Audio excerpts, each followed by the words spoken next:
Bismillahirrahmanirrahim. Assalamualaikum warahmatullahi wabarakatuh. Alhamdulillahirabbil alamin, hamdan katsiran thayyiban mubarakan fih, kama yuhibbu rabbuna wa yarda. Wassalatu wassalamu ala sayyidina Muhammad sallallahu alaihi wasallam wa ala alihi wa sahbihi wa man sara ala nahdihi bi ihsanin ila yaumil qiyamah. Alhamdulillah, segala puji bagi Allah yang telah memberikan kita begitu banyak kenikmatan, nikmat iman, nikmat Islam, nikmat sehat, sehingga pada kesempatan kali ini kita masih diberi kesempatan untuk menuntut ilmu. Yang kami hormati, Bapak Sodikin MA selaku dosen pengampu mata kuliah studi kitab tafsir Nusantara. Perkenalkan, nama saya Sri Sastika Hasanah, NPM 2012-11291 dari Prodi Ilmu Al-Quran dan Tafsir, Fakultas Syariah Dakwah dan Usuluddin di kampus IAIN Takengon. Video kali ini membahas tentang tafsir Nusantara. Pada kesempatan kali ini, kita akan membahas 4 poin. Yang pertama, pengertian tafsir dan takwil serta perbedaannya. Yang kedua, pengertian tafsir Nusantara dan sejarah tafsir Nusantara. Yang keempat, metodologi, karakteristik, dan corak tafsir Nusantara. Yang keempat, karya tafsir dan ulama tafsir Nusantara. Yang pertama, pengertian tafsir dan takwil serta perbedaannya. Pengertian tafsir. Secara bahasa, kata tafsir itu diambil dari kata fassara yufassiru tafsiran, yang berarti keterangan atau uraian.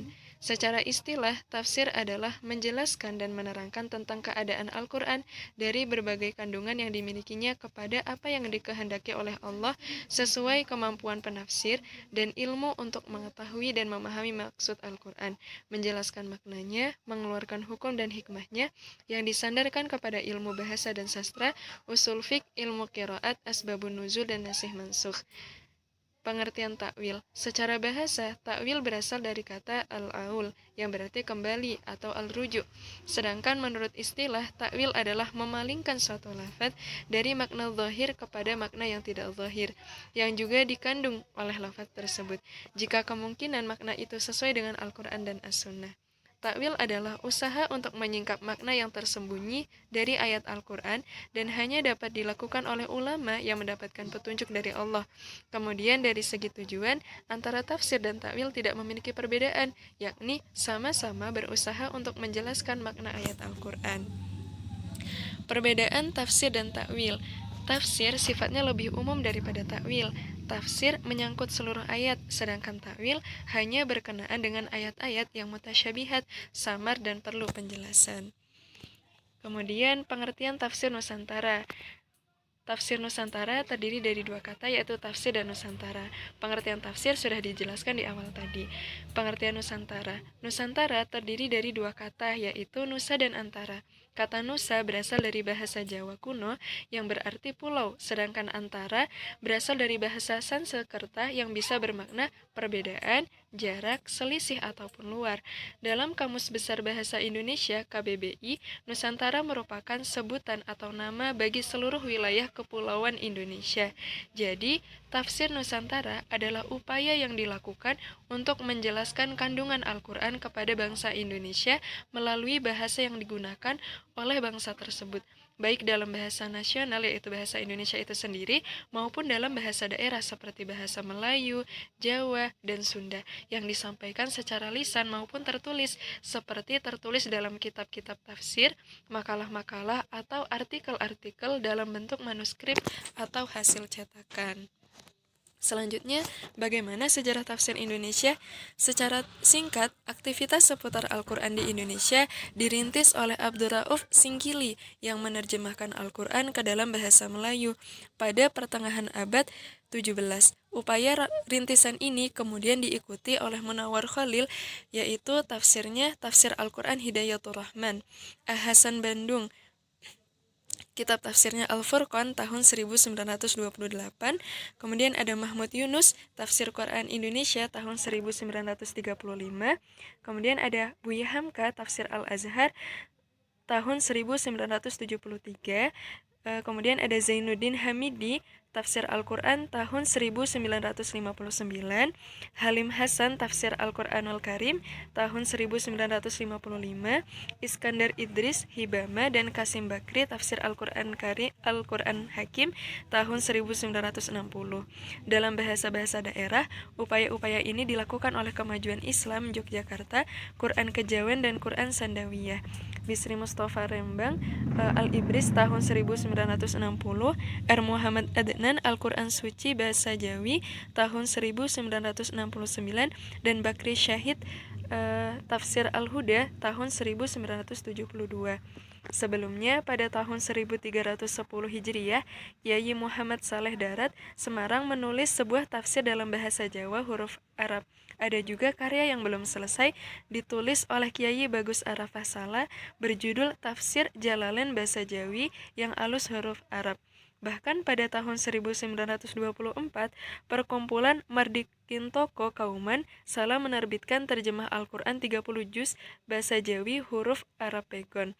Aktivitas lainnya juga dilakukan secara parsial seperti penerbitan terjemah dan tafsir Muhammadiyah, Persis Bandung, dan Al-Ittihadul Islamiyah Ki Haji Sanusi Sukabumi, beberapa penerbitan terjemah di Medan, Minangkabau, dan kawasan lainnya, serta tafsir Al-Quran dalam bahasa Jawa yang diterbitkan oleh Al-Ahmadiyah Lahore dengan nama Quran Suci Jawa Jawi.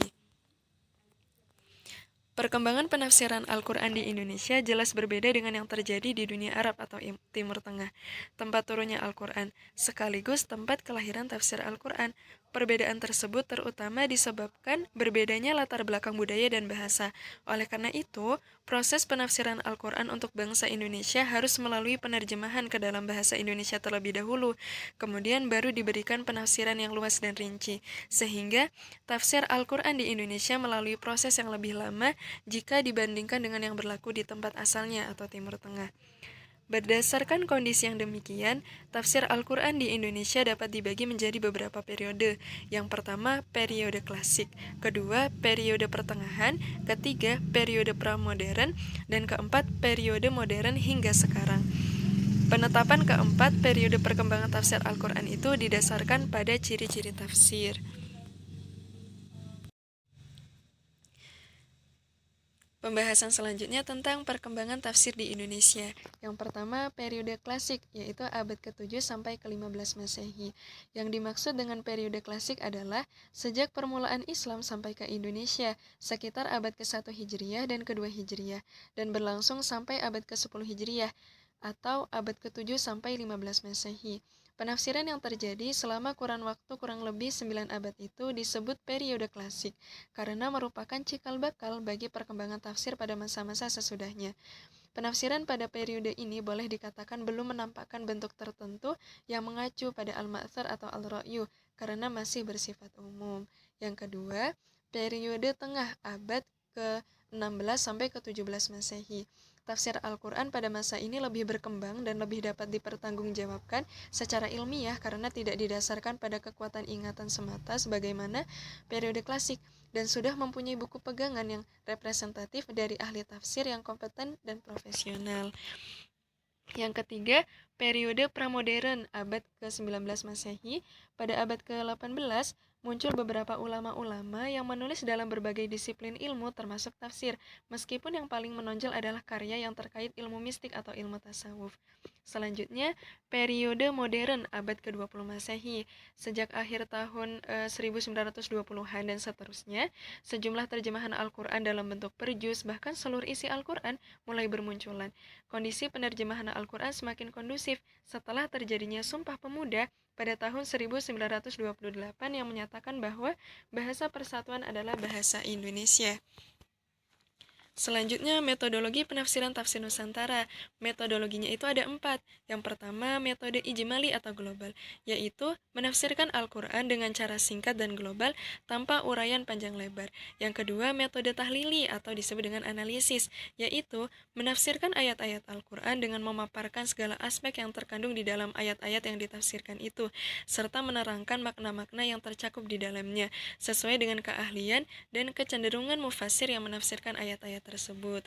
Yang ketiga, metode muqarron, yaitu membandingkan teks ayat-ayat Al-Quran yang memiliki persamaan redaksi yang beragam dalam satu kasus yang sama atau diduga sama. Membandingkan ayat Al-Quran dengan hadis Rasulullah yang pada akhirnya antara keduanya terlihat bertentangan atau tidak, dan membandingkan berbagai pendapat para ulama tafsir dalam menafsirkan ayat-ayat Al-Quran. Yang keempat, metode maudhu'i, yaitu membahas ayat-ayat Al-Quran sesuai dengan tema atau judul yang telah ditetapkan. Semua ayat yang berkaitan itu dihimpun, kemudian dikaji secara mendalam dan tuntas dari berbagai aspek yang terkait dengannya, seperti asbabun nuzulnya, kosakata, dan sebagainya. Selanjutnya, corak penafsiran tafsir Nusantara. Sebelumnya kita bahas dulu ya, apa itu corak. Secara bahasa, dalam bahasa Indonesia, corak itu artinya bunga atau gambar-gambar, warna atau bentuk. Sedangkan berasal dari bahasa Arab, corak itu berasal dari kata alwanun yang merupakan bentuk jamak dari kata launun yang berarti warna atau bentuk. Jadi corak tafsir itu berarti nuansa atau warna khusus yang mewarnai suatu penafsiran. Nah, coraknya itu terdiri dari yang pertama, corak tafsir lugawi. Corak tafsir yang dalam menjelaskan ayat-ayat Al-Quran didominasi dengan uraian tentang berbagai aspek kebahasaan daripada pesan pokok dari ayat yang ditafsirkan. Yang kedua, ada corak tafsir fikhi, yaitu penafsiran Al-Quran yang menitik beratkan pada diskusi-diskusi tentang masalah hukum fikih. Yang ketiga, corak tafsir teologi, suatu bentuk penafsiran Al-Quran yang lebih banyak mengedepankan tema-tema teologis atau ketuhanan. Kemudian yang keempat, ada corak tafsir sufi atau al-insyari, yaitu tafsir yang dibangun atas dasar teori-teori sufistik. Selanjutnya, corak tafsir filsafat, yaitu upaya penafsiran Al-Quran yang dikaitkan dengan persoalan-persoalan filsafat. Selanjutnya, corak tafsir ilmi, yaitu penafsiran Al-Quran yang menggunakan pendekatan ilmiah atau menggali kandungan Al-Quran berdasarkan teori-teori ilmu pengetahuan. Selanjutnya ada corak tafsir akhlaki, yaitu penafsiran yang lebih berorientasi pada ayat-ayat tentang akhlak dan menggunakan pendekatan ilmu akhlak. Selanjutnya ada corak tafsir adabi al-ijtimai, yaitu corak tafsir yang menjelaskan petunjuk-petunjuk ayat-ayat Al-Quran yang berkaitan langsung dengan masyarakat, serta usaha-usaha untuk menanggulangi penyakit-penyakit masyarakat atau masalah-masalah mereka berdasarkan petunjuk-petunjuk ayat-ayat Al-Quran. Dan yang terakhir adalah corak tafsir tarbawi, yaitu tafsir yang lebih berorientasi kepada ayat-ayat tentang pendidikan. Pembahasan selanjutnya tentang sumber penafsiran Al-Quran itu ada dua. Yang pertama, tafsir bil ma'thur, disebut juga dengan tafsir lebih ar-riwayah, adalah sumber penafsiran yang merujuk kepada Al-Quran, hadis Nabi, serta perkataan para sahabat dan tabi'in. Yang kedua, tafsir bil ra'i, disebut juga dengan tafsir bi'adiroyah, adalah sumber penafsiran berdasarkan ijtihad seorang mufassir setelah berbekal dengan ilmu bantu yang diperlukan. Selanjutnya, siapa saja ulama tafsir Nusantara dan kitab tafsirnya? Yang pertama, ada Mahmud Yunus dan kitab tafsirnya, yaitu Tafsir Al-Quran Al-Karim. Nama lengkapnya Mahmud Yunus, tanggal lahir tanggal 30 Ramadan 1316 Hijriah atau 10 Februari 1899 Masehi di Desa Sungayang, Batu Sangkar, Sumatera Barat. Wafat pada tahun 1982. Nama orang tua beliau yaitu Yunus bin Incek dan Hafsyah. Pendidikannya memperoleh gelar doktor honoris causa di bidang ilmu tarbiyah dari IAIN Jakarta. Karya tafsirnya kitab tafsir Al-Quran Al-Karim. Nah, dalam metode penafsirannya ini, Mahmud Yunus menggunakan metode ijmali atau secara global, sumber penafsirannya bil ma'thur dan bil ra'i, dan corak penafsiran menggunakan corak ilmi. Selanjutnya, tafsir Departemen Agama. Percetakan pertama dilakukan pada tahun 1975 berupa jilid 1 yang memuat juz 1 sampai juz 3. Kemudian menyusul jilid-jilid selanjutnya pada tahun berikutnya. Untuk percetakan secara lengkap 30 juz baru dilakukan pada tahun 1980. Pada tahun 1990 dilakukan perbaikan tafsir yang relatif agak luas. Selanjutnya pada tahun 2007 telah diselesaikan seluruhnya. Tafsir Departemen Agama ini menggunakan metode penafsiran tahlili atau secara analisis. Sumber rujukannya berasal dari tafsir Al-Quran Al-Karim, yaitu tafsir Al-Manar, karya Rashid Ridho, Jami Al-Bayan karya Al-Tabari, dan Al-Kasyaf karya Az-Zamakhsyari. Corak penafsiran yang digunakan yaitu adabi al-ijtimai atau sosial kemasyarakatan, dan fikih, lugawi, falsafi, dan ilmi. Selanjutnya, Buya Hamka dan kitab tafsirnya Tafsir Al-Azhar. Nama lengkap dari Buya Hamka adalah Hamka atau Abdul Malik Karim Amrullah. Tempat dan tanggal lahirnya itu di Molek, Nagari Sungai Batang, Tanjung Raya, Sumatera Barat pada tanggal 17 Februari tahun 1908. Wafat di Jakarta pada tanggal 24 Juli 1981 pada usia 73 tahun. Orang tuanya bernama Abdul Karim bin Amrullah dan Siti Sofiyah Tanjung binti Haji Zakaria. Pendidikan beliau, masa pendidikan formal selama 7 tahun yaitu tahun 1916 sampai 1924. Metode yang digunakan oleh Buya Hamka dalam penafsirannya yaitu metode tahlili atau analisis, dan sumber penafsirannya itu berasal dari sumber bil ma'thur dan menggunakan corak penafsiran corak adabi al-ijtimai atau sosial kemasyarakatan. Selanjutnya, Daud Ismail dan karya tafsirnya Tafsir Al-Munir. Nama lengkapnya Daud Ismail, lahir di Cenrana, Kecamatan Lalabata, Kabupaten Sopeng tahun 1907 Masehi. Wafat pada hari Senin 21 Agustus 2006 pada pukul 8 WITA pada usia 99 tahun. Orang tuanya bernama Haji Ismail dan Hajah Pompola. Pendidikan dari Daud Ismail tahun 1925 sampai 1926 belajar di Lapasu Sopeng, Riaja, dan belajar pada banyak guru. Nah, karya tafsirnya bernama Kitab Tafsir Al-Munir yang ditulis dengan bahasa Bugis.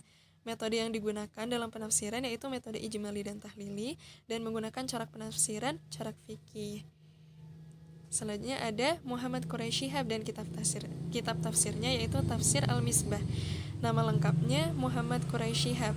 Lahir di Rapang, Sulawesi Selatan pada tanggal 16 Februari 1944. Orang tuanya bernama Profesor Ki Haji Abdurrahman Shihab dan Asma Abu Risi. Pendidikan, sekolah dasar di Ujung Pandang, kemudian pendidikan menengah di Malang. Pada tahun 1958 beliau berangkat ke Kairo, Mesir.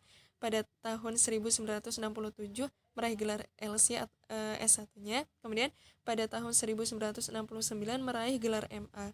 Karya tafsirnya bernama Kitab Tafsir Al-Misbah. Dalam menafsirkan Al-Quran, beliau menggunakan metode penafsiran, metode tahlili, corak penafsiran, corak linguistik atau lughah, dan sumber penafsiran bil ma'thur. Tafsir ilmi. Tafsir ilmi adalah sebuah penafsiran ayat-ayat Al-Quran berdasarkan pendekatan ilmiah atau menggali kandungan Al-Quran berdasarkan ilmu-ilmu pengetahuan. Tafsir ilmi ini bermula pada masa dinasti Abbasiyah, khususnya pada masa pemerintahan Al-Ma'mun. Metode yang digunakan, metode tahlili atau analisis, dan sumber penafsiran yaitu tafsir bil atha'i. Tokoh yang menggunakan corak ilmi dalam kitab tafsirnya yaitu Fakhruddin Ar-Razi dalam kitab tafsirnya Tafsir Al-Kabir atau Mafatih Al-Ghaib. Kemudian ada Tantawi Al-Jauhari dalam kitab tafsirnya Al-Jawahir fi Tafsir Al-Quran Al-Karim, dan Zahlul Al-Najjar. Selanjutnya, tafsir tematik Departemen Agama. Tafsir tematik adalah tafsir yang berusaha menjelaskan berbagai ayat-ayat Al-Quran yang berkenaan dengan suatu topik tertentu yang dijelaskan dengan berbagai macam keterangan sehingga memperjelas dalam memecahkan suatu masalah. Selanjutnya, Abdul Rauf As-Singkili dan kitab tafsirnya Kitab Turjumun Al-Mustafid. Nama lengkap dari Abdul Rauf As-Singkili yaitu Aminuddin Abdul Rauf bin Ali Al-Jawi Tumal Fansuri As-Singkili. Lahir di Singkil, Aceh pada tahun 1204 Hijriah atau 1615 Masehi. Pendidikan agamanya didapat pertama dari ayahnya sendiri di dayah atau madrasah, kemudian melanjutkan pendidikan di Barus yang dipimpin oleh Syekh Hamzah Fansuri, dan melanjutkan pendidikannya ke Timur Tengah seperti Mesir dan Mekah. Wafat pada tahun 1693 pada usia 73 tahun. Dimakamkan di Kuala Aceh, Desa Raya, Kecamatan Kuala. Karya tafsirnya bernama Kitab Turjumanul Mustafid. Dalam menafsirkan Al-Quran menggunakan metode tahlili dan metode ijmali, dan dalam penafsirannya menggunakan corak penafsiran corak umum. Selanjutnya, Syekh Nawawi Al-Bantani dan karya tafsirnya Kitab Tafsir Marah Labid. Nah, Syekh Nawawi Al-Bantani ini nama lengkapnya adalah Nawawi bin Umar bin Arabi. Lahir pada tahun 1814 Masehi atau 1230 Hijriah di Desa Tanara, Kecamatan Tirtayasa, Banten bagian utara. Wafat pada usia 84 tahun di Syekh Ali, sebuah kawasan pinggiran kota Mekah pada tanggal 25 Syawal tahun 1314 Hijriah atau 1879 Masehi. Orang tuanya bernama Ki Haji Umar dan Nyai Zubaidah binti Muhammad Singaraja. Pendidikan langsung dari orang tuanya dan belajar di Mekah. Metode penafsiran menggunakan metode ijmali dan tahlili, sumber penafsiran bil ma'thur dan bil ra'i, dan corak penafsirannya corak fikih, ilmi, dan adabi wal ijtima. Selanjutnya Bisri Mustafa dan karya tafsirnya kitab Al-Ibris. Nama lengkap atau nama asli yaitu Mas Hadi. Tempat tanggal lahirnya di Kampung Sawahan, Gang Palen, Rembang, Jawa Tengah tahun 1915 Masehi. Wafat pada hari Rabu 17 Februari 1977 atau 27 Safar 1397 Hijriah pada waktu Asar. Orang tuanya bernama Haji Zainal Mustafa dan Khadijah. Pendidikan 7 tahun belajar di sekolah Jawa yang bernama Angkaloro di Rembang. Kemudian pada tahun 1930 Bisri belajar di pesantren Kasingan. Setahun setelah menikah, Bisri berangkat lagi ke Mekah untuk menunaikan ibadah haji dan menuntut ilmu. Karya tafsirnya yaitu kitab tafsir Al-Ibris menggunakan metode tahlili atau analisis, sumber penafsiran bil ma'thur, dan corak penafsirannya itu corak fikih, sosial kemasyarakatan, dan sufisme. Selanjutnya Hasbi As-Siddiqi dan kitab tafsirnya Tafsir Al-Quran Al-Majid An-Nur. Nama lengkapnya Muhammad Hasbi As-Siddiqi, lahir di Lok Semawe, Aceh Utara, tanggal 10 Maret 1904. Wafat pada tanggal 9 Desember 1975. Orang tuanya bernama Tengku Muhammad Husain ibnu Muhammad Su'ud dan Tengku Amrah. Pendidikan, pada mulanya mendapatkan pendidikan dari pondok milik ayahnya. Ia menuntut ilmu di berbagai pondok pengajian dari satu ke kota yang lain selama 20 tahun. Karya tafsirnya bernama Kitab Tafsir Al-Quran Al-Majid An-Nur. Metode penafsirannya menggunakan metode tahlili atau analisis, dan sumber penafsiran berasal dari bil ma'thur dan bil ra'i, dan corak penafsiran menggunakan corak adabi al-ijtimai. Selanjutnya Ki Haji Ahmad Sanusi dan karya tafsirnya Kitab Raudat Al-Irfan fi Ma'rifat Al-Quran. Nama lengkapnya Ahmad Sanusi, lahir di Desa Cantayan, Sukabumi pada 12 Muharram 1306 Hijriah atau 18 September 1888. Wafat pada tahun 1950 pada tanggal 1 Agustus. Orang tuanya bernama Abdurrahim bin Yasin. Pendidikan ilmu agama berasal dari ayahnya. Kemudian di usia 17 tahun tahun 1905 nyantri ke berbagai pesantren di Jawa Barat. Tahun 1909 masuk pesantren Babakan Selawi Baros Sukabumi. Pada tahun 1910 bersama istrinya pergi ke Mekah untuk haji dan menuntut ilmu. Karya tafsirnya bernama Raudat Al-Irfan fi Ma'rifat Al-Quran menggunakan metode ijmali, dan sumber penafsirannya yaitu bil ra'i, dan corak penafsirannya corak umum. Selanjutnya Misbah Mustafa dan karya tafsirnya Tafsir Al-Iqlil fi Ma'ani Al-Tanzil. Nama lengkapnya Misbah Ibnu Zainal Mustafa, lahir di pesisir utara Jawa Tengah, Kampung Sawahan, Gang Palem, Kabupaten Rembang, tanggal 5 Mei 1916. Wafat pada tanggal 7 Dzulqa'dah 1414 Hijriah atau 18 April 1994 Masehi. Orang tuanya bernama Zainal Mustafa dan Khadijah. Pendidikan, usia 6 tahun sekolah di Sekolah Rakyat atau SR. Tahun 1928 melanjutkan pendidikan di Ponpes Kasingan Rembang di bawah asuhan Ki Haji Khalil bin Harun. Kemudian belajar juga di pesantren Tebu Ireng di Jombang dan belajar di Mekah. Karya tafsirnya bernama Al-Iqlil fi Ma'ani Al-Tanzir, menggunakan metode tahlili atau analisis, dan sumber penafsirannya itu bil ra'i, dan menggunakan corak penafsiran corak adabi al-ijtimai. Selanjutnya Umar Bakri dan karya tafsirnya Tafsir Rahmat. Nama lengkapnya Haji Umar Bakri. Lahir di Desa Kacang di pinggir Danau Singkarak, Sumatera Barat, tanggal 26 Juni tahun 1916.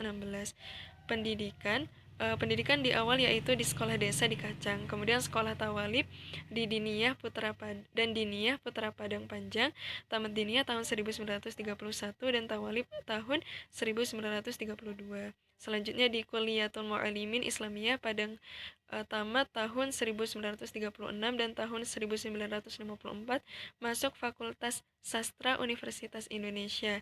Karya tafsirnya bernama Kitab Tafsir Rahmat dan menggunakan metode ijmali dan tahlili. Dan corak penafsirannya itu corak linguistik atau kebahasaan. Nah, teman-teman sekalian bisa dilihat gambar kitab-kitab dari tafsir Nusantara. Ada tafsir Al-Quran Karim, tafsir Departemen Agama, tafsir Al-Azhar, tafsir Al-Munir, tafsir Al-Misbah, tafsir ilmi. Ada tafsir tematik, tafsir Turjumanul Mustafid, tafsir Marah Labid, tafsir Al-Ibris, tafsir An-Nur, tafsir Raudat Al-Irfan fi Ma'rifat Al-Quran, tafsir Al-Iqlil fi Ma'ani Al-Tanzil, dan tafsir Rahmat. Alhamdulillah, mungkin hanya ini yang dapat kami sampaikan. Semoga video ini bermanfaat bagi kita semua. Jazakumullahu khairan. Wassalamualaikum warahmatullahi wabarakatuh.